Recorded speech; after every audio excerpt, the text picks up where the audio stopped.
Did you know, in 1991, India was living on the edge of bankruptcy. The nation had huge dreams with very little money to make them come true. The economy was stuck in old, outdated policies like a car trying to run on a muddy road.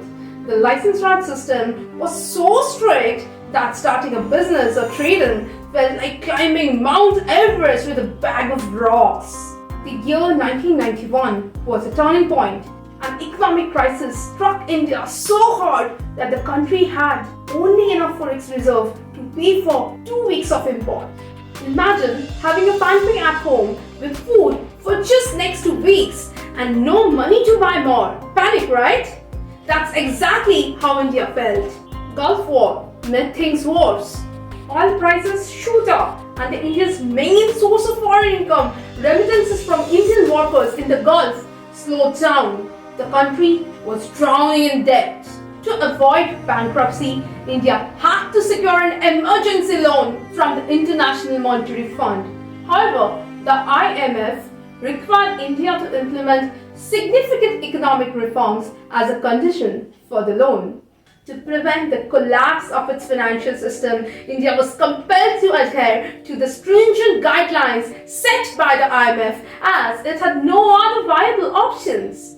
At this moment of crisis, Prime Minister P.V. Narasimha Rao appointed Dr. Manmohan Singh as the Finance Minister, a soft-spoken economist whose ideas turned out revolutionary. Manmohan Singh knew that sticking to old methods wouldn't work anymore. Standing in Parliament, he quoted Victor Hugo, "No power on earth can stop an idea whose time has come," and introduced India's economic reforms, liberalization, privatization and globalization, LPG in short. India opened its economy to the world. Earlier businesses required multiple approvals, checks and licenses even for basic operations. Manmohan Singh removed all those barriers, making it easier to start and run businesses. Government-owned companies, many of which were inefficient, were allowed to invite private participation.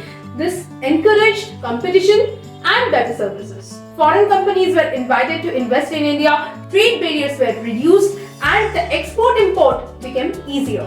India was no longer isolated from the global market. The reforms were daunting and controversial, igniting fear among the masses. What if the foreign companies took over? What if unemployment rose? While the Indian economy became more competitive, it also became more vulnerable to global shocks.